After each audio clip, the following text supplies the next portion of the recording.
कि 4 साल आपने देखा, आपको रिटर्न नहीं मिला, लेकिन 1 साल में इतना मिल गया कि आपको 4 साल का जो है वो सारा पूरा हो गया। तो आप इन दोनों मेंटालिटी को ना मिक्स मत कीजिए। इन्वेस्टमेंट अलग चीज़ है, ट्रेडिंग अलग चीज़ है। आप सबको ना एक बहुत प्यारा एग्ज़ाम्पल दूँगा, आपको अपना बचपन याद आ जाएगा उस एग्ज़ाम्पल के अंदर। क्या आपने कभी किसी के घर में सुना है कि भैया गोल्ड बहुत महँगा हो गया, इसकी पार्शियली बुकिंग कर लेते हैं? तो मुझे वो बोल रहा है कि आप कोविड ट्रेडर हो, 80,000 रुपए आप नहीं लगा पाओगे, बाकी सब लोग तो लगा देंगे। तो बड़े क्रैश के बाद ही बड़ा पैसा बनता है। तो मैं मानता हूँ जो व्यक्ति ये क्वेश्चन पूछ रहा है ना कि 10 साल के लिए बियर फेज में चली जाए, तो मेरे को जवाब दो। यार मेरी वीडियो जाके चेक करना, जिसमें मैंने बताया कि निफ्टी क्यों 30,000 पर जा सकता है 2026 में। तो आइए हम देखते हैं कि भाई ये चीज़ कितनी खतरनाक हो सकती है। ये आपकी किस्मत है, आप सट्टा लगा रहे हो यहाँ पे मार्केट के ऊपर कि भाई मार्केट हमें पैसा देके जाएगी। 2.5 साल की आपकी अर्निंग है 1342 पॉइंट और एक हफ्ते का आपका लॉस है 1100 पॉइंट। कहने का लॉजिक ये है कि आप 3 साल तक कॉल सेल कर करके 1-1 रुपया 2-2 रुपया इकट्ठा कर करके आपने 1 लाख रुपया बनाया, लेकिन मार्केट ने एक ही हफ्ते के अंदर आपको तकरीबन उतना ही पैसा ले लिया। तो फिर वो इन्वेस्टमेंट नहीं है, फिर वो सट्टेबाजी है। सट्टेबाजी करने के लिए बहुत प्लेटफॉर्म्स है, बहुत कुछ है। तो जो मैंने एग्जांपल दी है ना कि मार्केट 1100-1200 पॉइंट का कई बार हफ्ते में मूव ले जाती है, तो अगर आपकी कॉल आपने सेल कर दी और 1200 पॉइंट का मूव ले गई, तो जो मार्जिन 2 लाख रुपये था ना, वो 3,30,000 पे चला गया। यानी आपसे आपका ब्रोकर 1,30,000 रुपया और मांग लेगा। अगर किसी और की स्ट्रेटजी पर डिपेंडेंट रहेंगे या किसी और के लॉजिक के ऊपर चलेंगे, तो नॉलेज तो किसी और पर्सन की है ना, आपका क्या है? आपको तो कुछ भी नहीं मिला। पिछली वीडियो को इतना प्यार देने के लिए आप सब लोगों का बहुत बहुत धन्यवाद। जैसा कि आप सबने देखा कि मेरी पिछली वीडियो के अंदर मैंने कौशिक साहब की एक स्ट्रेटजी पर बात की थी, जिसका नाम था पैसों का पेड़, और उसके ऊपर मुझे बहुत सारे कमेंट्स आए। उन कमेंट्स का मैंने बहुत अच्छे से रिप्लाई भी किया और आप लोगों ने इतना प्यार दिया और इतने कमेंट्स किए कि मुझे पता ही नहीं चला कि मेरे 2 वीकेंड्स कहाँ चले गए। तो इसलिए मैंने डिसाइड किया है कि अब से मैं कमेंट्स सिर्फ़ उन्हीं कमेंट्स का रिप्लाई करूँगा जो मुझे लगेगा कि बहुत ज़्यादा ज़रूरी रिप्लाई है। अदरवाइज़ आप ये मत सोचिएगा कि आप जो कमेंट कर रहे हैं, उसको मैं देख नहीं रहा हूँ और मेरे को उसका पता नहीं चल रहा है। मैं पढ़ सारे कमेंट्स रहा हूँ और उसके बाद मैं रिप्लाई जो करूँगा वो किसी खास कमेंट्स का करूँगा जो मुझे लगेगा कि ये ज़्यादा लॉजिकल है और अभी ही इसका रिप्लाई करना ज़रूरी है। अदरवाइज़ मैं वीडियो के माध्यम से आपको मिलता रहूँगा और आपको उस कमेंट्स का रिप्लाई देता रहूँगा। जय हिंद, मेरा नाम है मोहित गोयल, मैं पेशे से चार्टर्ड अकाउंटेंट हूँ और मेरी ये कोशिश है कि मैं स्टॉक मार्केट की आपकी जर्नी में आपको अपनी एजुकेशन के ज़रिए इंडिपेंडेंट कर दूँ। सबसे पहले हम बात करते हैं कमेंट्स की। कमेंट्स को ना मैंने 4 भागों में डिवाइड किया है।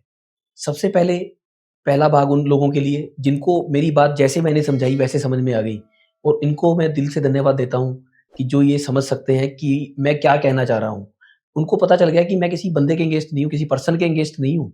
मैं एक स्ट्रैटेजी की बात कर रहा हूँ और लॉजिकल बात कर रहा हूँ। उन्होंने मुझे एप्रिशिएट भी किया इस बात के लिए कि वही वो स्ट्रैटेजी कोई लगाने की सोच रहा था या कोई कुछ करने की सोच रहा था। लेकिन अब वो शायद ना करें या अगर करें तो बुकिंग ना करें, तो कुछ ना कुछ वो चेंजेस करके ही करेंगे जो करेंगे मेरे कहने से।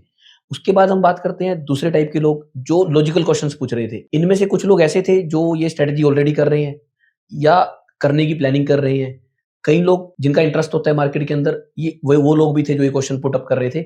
उनके अंदर जो क्वेश्चन थे मेजरली उसके अंदर सबसे पहले था इन्वेस्टमेंट पॉइंट पे सब लोग क्लियर हैं। उसके बाद जो ये प्रॉफिट बुकिंग के अंदर कुछ लोग कह रहे थे कि चढ़ती मार्केट के अंदर प्रॉफिट बुक कर लेना चाहिए, इसलिए बुक करते हैं। कुछ लोग कह रहे थे कि नहीं, वो तो टैक्स सेविंग करने के लिए बुक करवाते हैं, इसलिए बुक कर लेना चाहिए।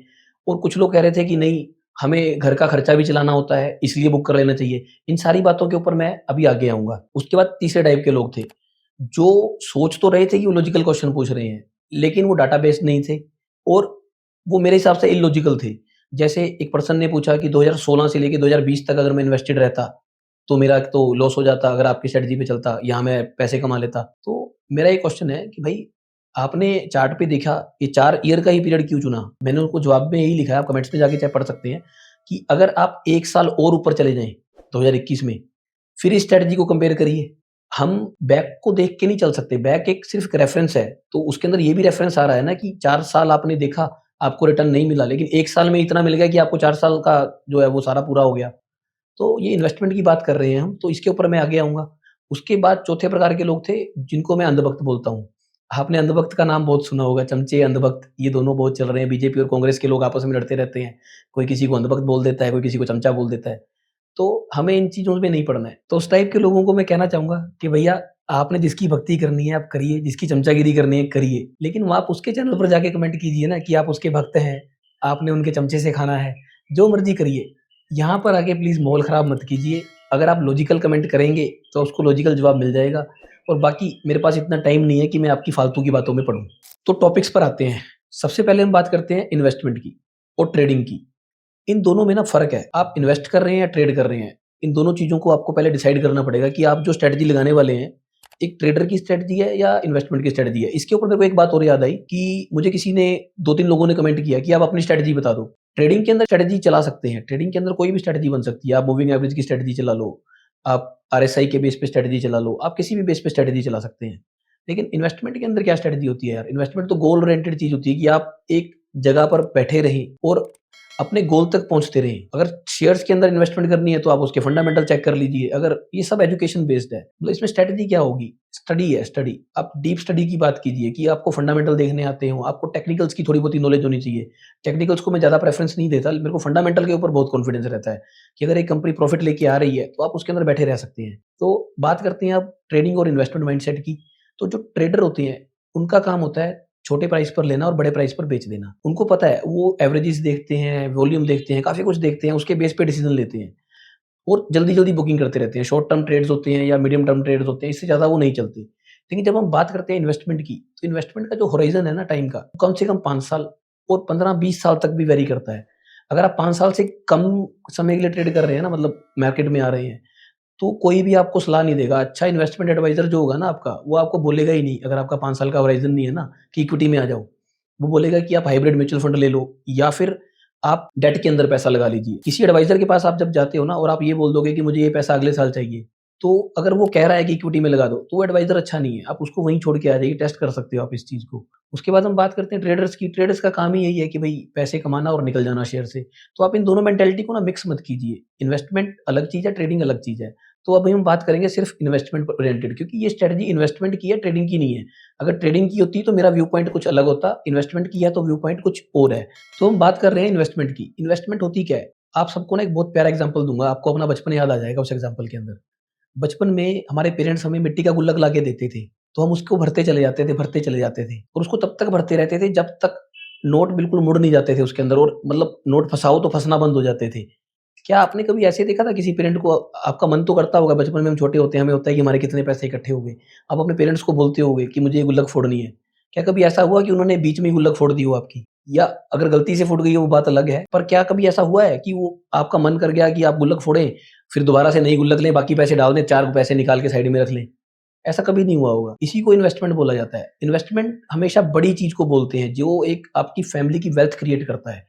अदरवाइज़ वो इन्वेस्टमेंट नहीं है, वो पार्ट टाइम आपकी, मतलब क्या बोलते हैं उसको, ट्रेडिंग है या पार्ट टाइम फंड पार्किंग है। इन्वेस्टमेंट की बात करेंगे तो जैसे हम एग्ज़ाम्पल ले सकते हैं, आपकी बीवी और आपकी मदर जो गोल्ड को इकट्ठा करते चले जाते हैं। हर ईयर पे वो बोल देते हैं किसी धनतेरस पे या कभी और किसी अच्छे फेस्टिवल पे कि हमें गोल्ड दिला दो, और वो गोल्ड लेते हुए चले जाते हैं। गोल्ड का रेट पिछले सालों में 30,000 से लेके 1,30,000-35,000 तक चला गया है। तो क्या आपने कभी किसी के घर में सुना है कि भैया गोल्ड बहुत महँगा हो गया है, इसकी पार्शियली बुकिंग कर लेते हैं कि मुझे जो सेट मिला हुआ है उसके अंदर ये झुमके भी हैं और नेकलेस भी है, तो चलो एक काम करते हैं झुमके बेच देते हैं अब, क्योंकि ये बहुत महँगा हो चुका है। तो इन्वेस्टमेंट लॉन्गर विज़न के लिए होती है, क्योंकि आपको ज़रूरत नहीं है तो आप बेचेंगे भी क्यों? लेडीज़ तो हमेशा प्रेफ़र करती हैं कि और ज़्यादा गोल्ड आता रहे, वो उनसे बेचने की बात करोगे डंडे अलग से पड़ेंगे आपको। उसके अलावा इन्वेस्टमेंट होती है जैसे बड़ी आइटम घर, हम घर को, मतलब घर के रेट बढ़ते चले जाते हैं। हम आज जब भी प्रॉपर्टी को ले लें ना, वो हमेशा हमें लगता है कि हमें महँगी मिली है, लेकिन जब हम 10 साल बाद देखते हैं ना प्रॉपर्टी को, तो ये लगता है कि उस टाइम पे अच्छा किया हमने ले ली, अदरवाइज़ आज ये चीज़ नहीं बननी थी। तो क्या कभी ऐसे सुना है कि आपने प्रॉपर्टी ली, उसके बाद आपने एक कमरा ही बेच दिया उठा के उसका? तो ऐसा नहीं होता। इन्वेस्टमेंट लंबे टाइम के लिए होती है, इन्वेस्टमेंट एक बड़ी चीज़ में होती है। तो आपको जो शेयर्स हैं ना, वो डीमैट फ़ॉर्म में दिखते रहते हैं फ़ोन के अंदर, और आपको लगता है कि भई जैसे आपका बैंक अकाउंट है वैसे ही ये डीमैट अकाउंट है। ऐसा नहीं है। अगर इन्वेस्टमेंट को आप इन्वेस्टमेंट के लॉजिक से समझोगे ना, तो वो लॉन्ग टर्म के लिए होती है, और इन्वेस्टमेंट को हमेशा लॉन्गर विज़न के लिए ही सोचना चाहिए। तो मेरे को एक कमेंट आया था जब मैंने ये बात की थी कि ₹80,000 आप 1 महीने में कितने लोग हैं जो लगा देंगे? तो मुझे वो बोल रहा है कि आप कोविड ट्रेडर हो, ₹80,000 आप नहीं लगा पाओगे, बाकी सब लोग तो लगा देंगे। तो इंडिया की जब एवरेज इनकम ही इतनी ज़्यादा नहीं है, एमफी का डाटा बोलता है कि भई जो एवरेज इन्वेस्टमेंट है पर अकाउंट एसआईपी, वो 3,000 से 4,000 के बीच में है। तो यार ₹80,000 की जब मैं बात कर रहा हूँ, आप लॉजिकल तो रहो, आप लगा सकते होगे, आप मतलब कुछ भी हो सकते हो आप। मैं भी लगा सकता हूँ, मैं भी कुछ भी हो सकता हूँ। लेकिन जब हम बात कर रहे हैं ना पूरे इंडिया की, ये स्ट्रैटेजी या तो आपने लगानी हो भैया लगा लो, आपका कोई फ़र्क नहीं पड़ता। कि मैं लगाना नहीं चाहता इसलिए मैं नहीं लगाऊँगा। ठीक है, लेकिन जब हम बात कर रहे हैं ऑल ओवर इंडिया की, तो मेरा बताने का लॉजिक ये था कि अगर हम 20,000 भी इन्वेस्ट कर रहे हैं ना हफ्ते के, तो हम कॉल सेलिंग पर पहुँच रहे हैं 2.5 साल के बाद। अगर हम 2000 पे इन्वेस्ट करेंगे ना, फिर तो ज़िंदगी में निकल जाएगी। और अगर ये ऐसे ही गेन बुक करते हुए चले गए, फिर तो आप भूल ही जाओगे कभी कॉल सेलिंग तक पहुँचोगे। तो इन्वेस्टमेंट की बात हो गई। अब बात करते हैं हम स्ट्रैटेजी के दूसरे भाग की तरफ, जिसके अंदर कौशिक साहब प्रॉफिट बुकिंग की तरफ जाते हैं। प्रॉफिट बुकिंग मैं उसके अगेंस्ट हूँ पर्सनली, और मैंने यही वीडियो के अंदर बोला भी है।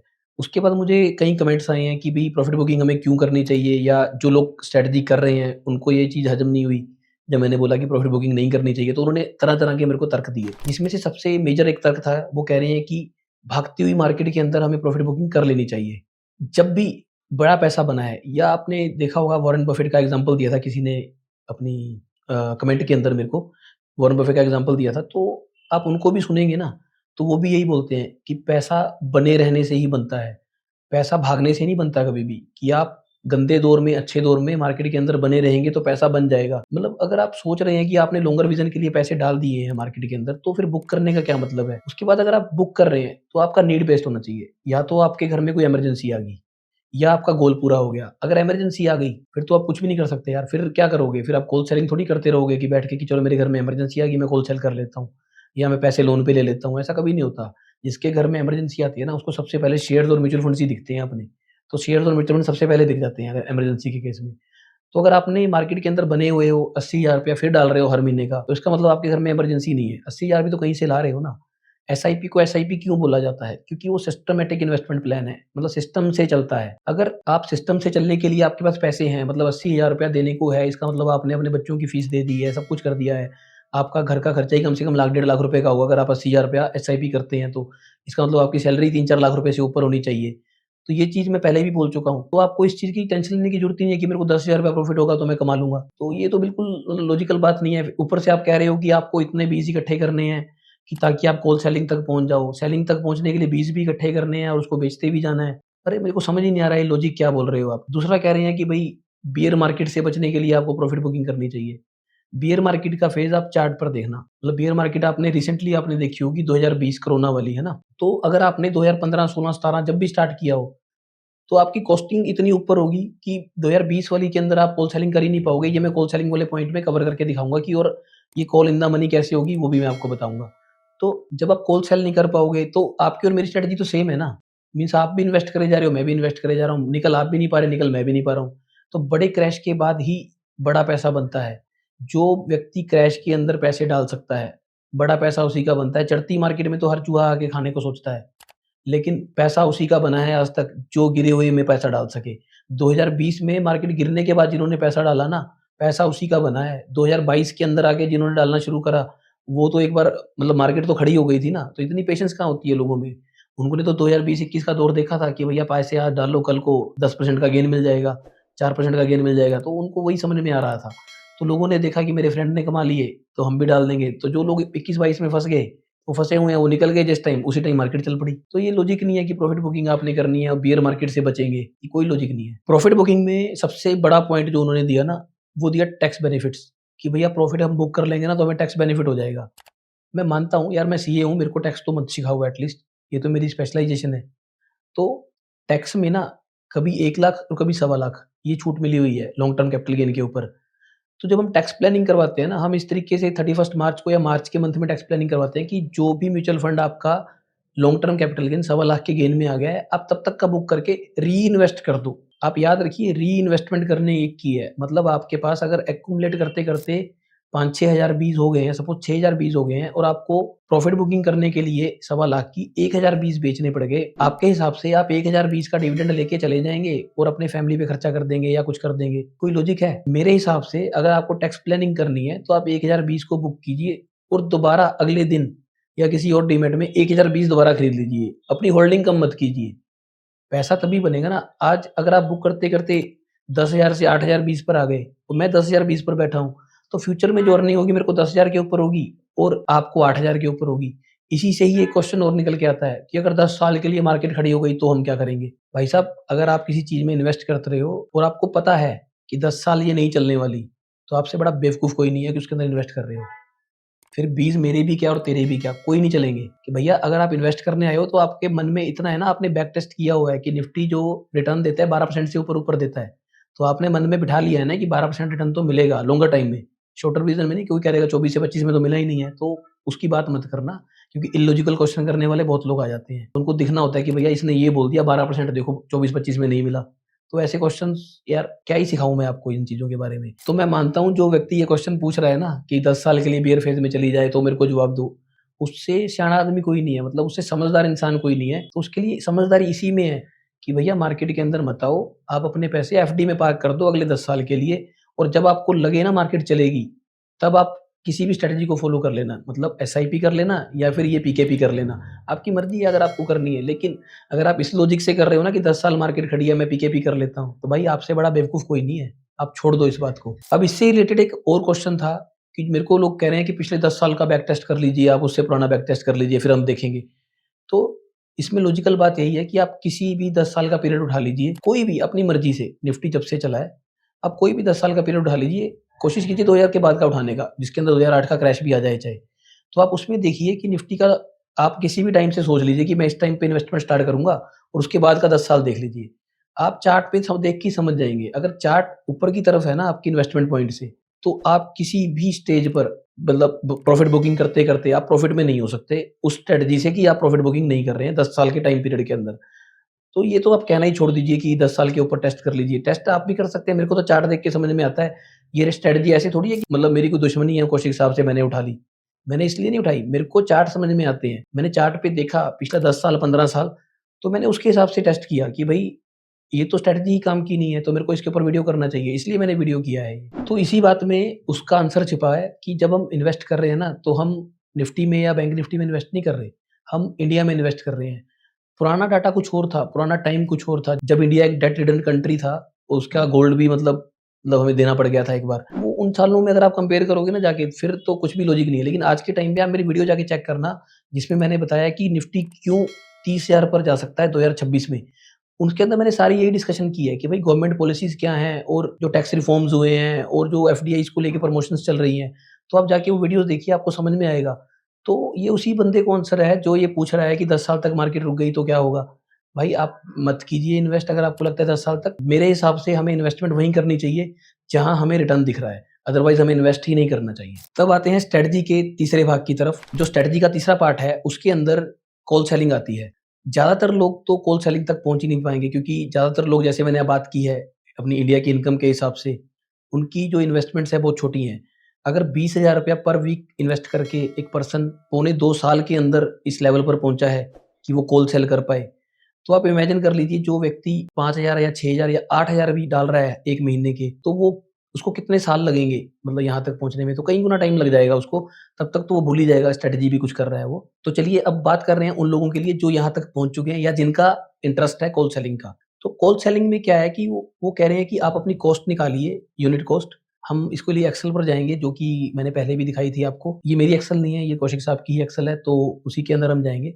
तो उसके अंदर आपको सिखाया गया था कि आपने जो बुक कर के उसके बाद अपना यूनिट कॉस्ट निकाल लेना है, और यूनिट कॉस्ट के बाद आपकी जो भी यूनिट कॉस्ट है, आपने उसी यूनिट कॉस्ट को अपना प्राइस मानकर उसके हिसाब से निफ्टीज़ को कैलकुलेट करके आपने वो बेच देना है वो रेट। तो आइए हम देखते हैं कि भई ये चीज़ कितनी खतरनाक हो सकती है। तो चलिए सबसे पहले हम शीट पर चलते हैं। तो हम स्क्रीन पर हैं, आप देख रहे हो 23 अक्टूबर 2023 ऐसा दिन आया जब यहाँ स्ट्रैटेजी के हिसाब से यूनिट पूरे हो गए और इन्होंने कॉल सेलिंग स्टार्ट कर दी।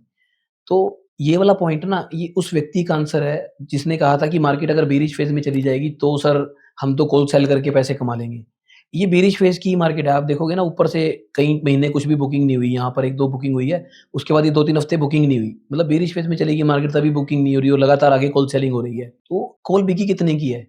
₹2 की। बेयरिश फेज़ में ना आपको कॉल का रेट कभी भी बढ़ा नहीं मिलेगा। ₹2, ₹3, ₹5 ऐसे ही बेच रहे होगे।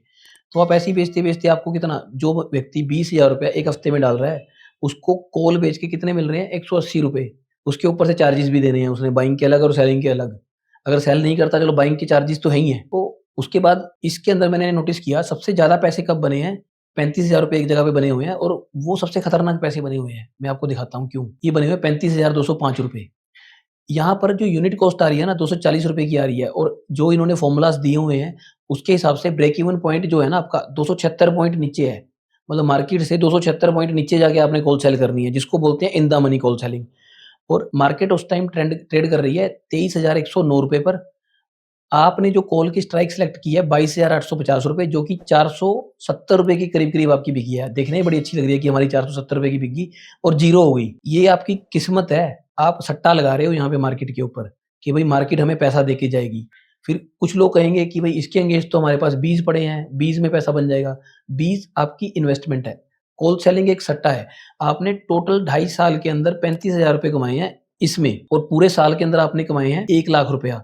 उसमें से 35,000 रुपए आपको सिर्फ़ एक ही जगह से आए हैं। तो अगर हम इसको पॉइंट वाइज़ बात करें ना, तो आपने टोटल 1,0717 रुपए कमाए हैं 2.5 साल के अंदर। और अगर पॉइंट की बात करें 75 का एक मतलब लॉट है निफ्टी का, तो आपने टोटल 1342 पॉइंट कमाए हैं। तो आइए हम चार्ट पे चलते हैं सबसे पहले ना, वहाँ पे जाके देखते हैं कि इसमें हुआ क्या है। तो हम बात कर रहे हैं ऐसे फ़ेज़ की जहाँ पे आपको in the money call sell करनी पड़ी। अगर आप देखेंगे ना पीछे जाके, तो इसमें मार्केट बुलिश है। मतलब बुलिश फ़ेज़ के बाद एक ऐसा फ़ेज़ आया होगा कि जिसके अंदर आप मार्केट ने थोड़ा एक 1 हफ़्ते का रिटर्न नहीं दिया। हम देखते हैं ये कौन-सा हफ़्ता है, 3 जून 2024 वाला हफ़्ता है जिसके अंदर आपने ये in the money call sell बेची है। तो हम जा रहे हैं 3 जून 2024 इस वीक के अंदर, 3 जून 2024। आप देखेंगे मार्केट चढ़ते क्रम में है, मतलब बुलिश फ़ेज़ के अंदर है। उसके बाद आपने ये, क्योंकि आपकी यूनिट कॉस्ट नीचे रह गई, आपने यहाँ पे जाके in the money call sell कर दी है। तो इसलिए ये किस्मत थी आपकी कि मार्केट जहाँ थी वहीं बंद होगी, उसके नीचे ही बंद होगी और आपकी कॉल ज़ीरो हो गई। तो ये मतलब आपने कॉल सेल कर दी, उसके बाद आप देख रहे हैं, आप मार हाथ जोड़ के बैठे हैं कि भई इन द मनी मत करवा देना। तो ये कोई लॉजिक नहीं है। आप उसके बाद मैं आपको दिखाता हूँ जो मेरी आज की डिस्कशन थी मेन, कि खतरनाक काम क्या है उसके अंदर। तो मैंने ना एक फेज़ सिलेक्ट किया है उसके अंदर, ये वाला 1 फरवरी 2021 वाला, ये वैसा ही वीक है। ये सारा आप देखेंगे निफ्टी का वीकली चार्ट है। आप फरवरी 2021 वाला अगर आप वीक सिलेक्ट करेंगे ना, आप देखेंगे उसके अंदर कि मार्केट बुलिश फेज़ के अंदर जा रही है और 3 हफ्ते मार्केट ने रिटर्न नहीं दिया। इसका मतलब आपकी कॉल सेलिंग ट्रिगर हो गई होगी इस वीक के अंदर। तो यहाँ पे अगर आपने मतलब इन द मनी या आउट ऑफ द मनी कुछ भी बेचा होगा तो आपको पैसे बन गए हैं। लेकिन यहाँ पर जब आप गए ना, तो आपने यहाँ पे मंडे को कॉल सेल की होगी, जो कि बेसिकली क्या है कि बुलिश के अंदर आपकी जो कॉस्ट है वो नीचे है। तो आपने जो बेचा होगा ना, वो इन द मनी जाके बेचा होगा। लेकिन अगर हम एट द मनी की भी बात कर लें ना, उसके अंदर से 100-200 पॉइंट अगर आपको मिल भी गए होंगे, तो आपने अराउंड, अगर इसको हम डेली पे देखें, आपने मंडे को बेचना है। ये डेली पे, ये मंडे का चार्ट आ गया डेली के अंदर। ये मंडे का चार्ट है। आपने अराउंड 13,780 के से आपने मतलब कॉल सेल कर दी है अपनी, और ये वीक खत्म होता है यहाँ पर जाके। थर्सडे को एक्सपायरी होगी 14,800, और बेची कितने भी थी आपने 13,700। तो करीब-करीब 11-1200 पॉइंट आपने लूज़ कर दिए। 11-1200 पॉइंट मैंने आपको अभी एक्सेल पे दिखाए थे होते क्या हैं। आपने पूरे 2.5 साल के अंदर 1 लाख रुपया कमाया। तो अगर हम उसको 75 से डिवाइड कर दें ना, तो वो 1342 पॉइंट होते हैं। 2.5 साल की आपकी अर्निंग है 1342 पॉइंट, और 1 हफ्ते का आपका लॉस है 1100 पॉइंट। चाहे उसके अगेंस्ट आपके पास 20 पड़े हैं, तो 20 का गेन क्यों लूज़ करना? 1300 पॉइंट थोड़े नहीं होते यार। मतलब लाख सवा लाख रुपया क्यों आपने गेन लूज़ करना है? तो 1100 पॉइंट का आपने लूज़ कर दिए एक ही हफ्ते में। अब कुछ लोग आएँगे जो नेगेटिव कमेंट करने वाले हैं, जिनको समझ में नहीं आती कि कॉल सेलिंग क्या है, पुट सेलिंग क्या है। तो वो आके बोलेंगे कि सर ये तो एक ही हफ्ता है, आपने 1 हफ्ता निकाल लिया। मेरे कहने का मतलब भी यही है। ऐसा सिर्फ़ मेरे को अभी 1 हफ्ता निकाला है मैंने। आप देखेंगे ऐसे कहीं वीक और भी निकल सकती हैं इस पूरे ड्यूरेशन के अंदर। तो कहने का लॉजिक ये है कि आप 3 साल तक कॉल सेल कर करके ₹1-1 ₹2-2 इकट्ठा कर करके आपने 1 लाख रुपया बनाया। लेकिन मार्केट ने एक ही हफ्ते के अंदर आपको तकरीबन उतना ही पैसा ले लिया। तो लॉजिक क्या है कुछ करने का? इससे अच्छा तो आप बैठ जाओ, क्यों ही अपना दिमाग खराब किया हुआ है आपने? कभी एक्सेल शीट बनाओ, कभी निकाल लो 20 को, कभी ये करो, कभी वो करो। अरे भाई सिंपल इन्वेस्टमेंट, मैंने यही बोला है कि simplicity is the best thing. आप सिंपल इन्वेस्टमेंट डालते रहो, गुल्लक भरते चले जाओ अपना। गुल्लक को बार-बार क्यों तोड़ना है? आप अपने गुल्लक के ऊपर से फिर क्यों उसकी आपने कॉल सेल करनी है अपने गुल्लक की? अरे भाई जहाँ पे आपका गुल्लक ही फूट जाएगा, फिर आपको फ़ायदा क्या होगा वहाँ पे? आपकी इन्वेस्टमेंट ही ज़ीरो हो जाएगी एक दिन ऐसे करते-करते। तो कॉल सेलिंग इसलिए खतरनाक है कि आप धीरे-धीरे, धीरे-धीरे इकट्ठा करके पैसे कमाओगे, और 1 हफ्ता या 2 हफ्ते ऐसे आएँगे, आपका सारा गेन उड़ा के ले जाएँगे जो कॉल सेलिंग से आया है। अब जो लोग मेरे को बैक टेस्ट का चैलेंज दे रहे हैं कि भई आप यहाँ का बैक टेस्ट करो, वहाँ का बैक टेस्ट करो, ये मेरा रिवर्स चैलेंज है उनके लिए। आप एक काम करो, कोई भी डेट से आप अपना बैक टेस्ट करना शुरू कर दो इससे पहले का, कि ताकि यहाँ इस डेट से आने से पहले-पहले आपके पास इतने बीज इकट्ठे हो जाएँ कि आप कॉल सेल कर पाओ। तो कोई भी डेट का आप बैक टेस्ट करना शुरू कर दो, और इस वीक को बैक टेस्ट करो। इस वीक को बीच में ले आना कॉल सेलिंग के। उसके बाद देखना क्या कॉल सेलिंग प्रॉफिटेबल है या नहीं है। और एक व्यक्ति ने मुझे कमेंट किया था कि ये कवर्ड कॉल स्ट्रैटेजी है। कवर्ड कॉल स्ट्रैटेजी तो एक स्ट्रैटेजी होती है। तो उसके लिए ये जवाब है कि भाई कवर्ड कॉल स्ट्रैटेजी एक अलग स्ट्रैटेजी है। उसके अंदर आपने एक एक्स प्राइस के ऊपर किसी शेयर का या मतलब या किसी इंडेक्स को एक लॉट में ले लिया या फ्यूचर ले लिया उसका, तो आप एक गैप लेके चलते हो कि मेरे को 4% या 5% दूर रहना है मार्केट से, ताकि जब मेरा ये फ्यूचर भागेगा या शेयर भागेगा तो 4-5% का मेरे को तो बेनिफिट वो मिलेगा। उसके अलावा जो कॉल सेलिंग से मेरे को एक्स्ट्रा इनकम आएगी वो आएगी। आप हमेशा उसमें आउट ऑफ द मनी बैठते हो। कभी भी आप उसके अंदर इन द मनी जाके नहीं बैठते। मेरी कॉस्ट आज ₹23 की है और ₹25 आप आज का शेयर का प्राइस ट्रेंड कर रहा है और आप ₹20 की कॉल बेच रहे हो जाके, ₹23 की भी बेच रहे हो, ₹2 नीचे कोई नहीं बेचता। तो जो गेन आपको हो गया है ना, वो ये सोच के कोई नहीं लूज़ करता कि मेरे को तो गेन हुआ ही हुआ है, इसको लूज़ कर देंगे तो क्या हो गया? तो फिर वो इन्वेस्टमेंट नहीं है, फिर वो सट्टेबाज़ी है। सट्टेबाज़ी करने के लिए बहुत प्लेटफ़ॉर्म्स हैं, बहुत कुछ है। ड्रीम इलेवन वगैरह अब बंद हो गए हैं, लेकिन अब क्रिप्टोज़ हैं और बहुत कुछ है यार जो आप सट्टेबाज़ी में कर सकते हो। लेकिन इन्वेस्टमेंट में आप अपनी ज़िंदगी भर की कमाई डालते हो, उसके ऊपर सट्टा मत चलाओ।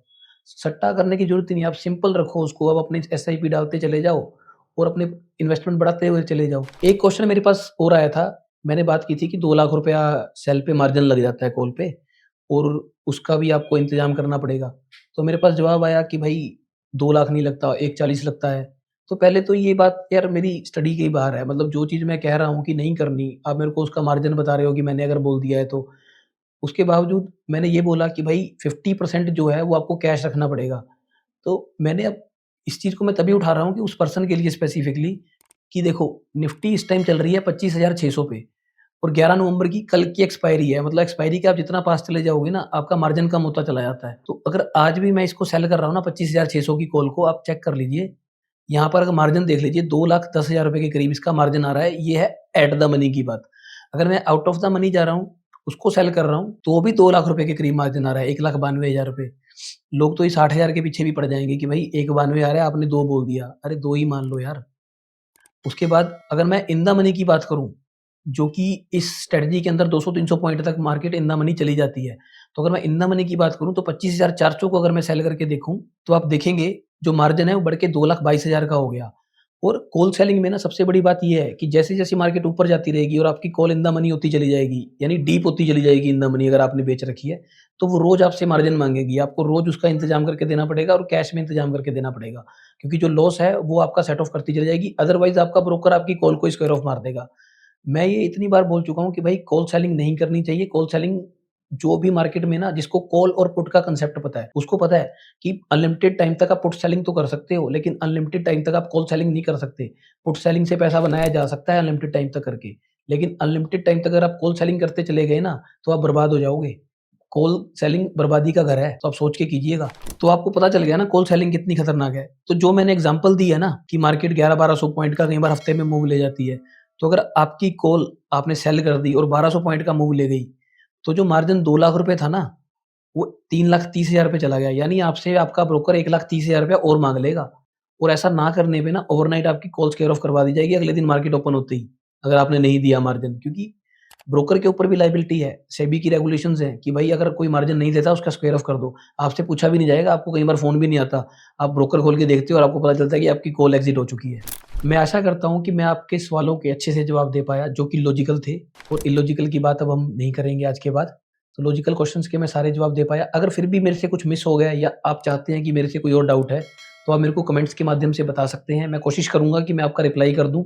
अगर मेरे को लगेगा कि मैं उसके लिए प्रॉपर वीडियो नहीं बना पाऊँगा पूरी, तो मैं वहीं पे आपका रिप्लाई कर दूँगा। अदरवाइज़ अगर मेरे को लगेगा कि काफ़ी सारे कमेंट्स या काफ़ी सारे डाउट्स अभी भी बचे हुए हैं, तो मैं इसके लिए और वीडियो भी प्लान कर सकता हूँ। आप सब लोग प्लीज़ मेरे साथ जुड़े रहिए और मैं ऐसा एजुकेशनल कंटेंट आपके लिए लेकर आता रहूँगा, ताकि आप अपनी स्टॉक मार्केट की जर्नी में इंडिपेंडेंट बन जाएँ। आपको किसी भी स्ट्रैटेजी की ज़रूरत ना हो या मेरे से भी माँगने की ज़रूरत ना हो। आप एजुकेशन के दम पर ही इतने अच्छे बन जाएँ कि आप बहुत सारे पैसे कमा पाएँ। आपको मार्केट में समझ आ जाए कि भई मार्केट में बनता है कैसे है पैसा। अगर किसी और की स्ट्रैटेजी पर डिपेंडेंट रहेंगे या किसी और के लॉजिक के ऊपर चलेंगे, तो नॉलेज तो किसी और पर्सन की है ना, आपका क्या है? आपको तो कुछ भी नहीं मिला। एजुकेशन ही ऐसा रियल एक वेपन है, जिसके ज़रिए आप मार्केट में हमेशा के लिए पैसे कमा सकते हैं। मेरी पुरानी वीडियो को प्यार देने के लिए बहुत-बहुत धन्यवाद। मैं फिर से आपका धन्यवाद करता हूँ और आप मेरे प्लीज़ इस वीडियो को भी उतना ही प्यार दीजिएगा। आप इस वीडियो को लाइक कीजिए, शेयर कीजिए और मेरे चैनल को ज़रूर सब्सक्राइब कर लीजिएगा। जय हिंद।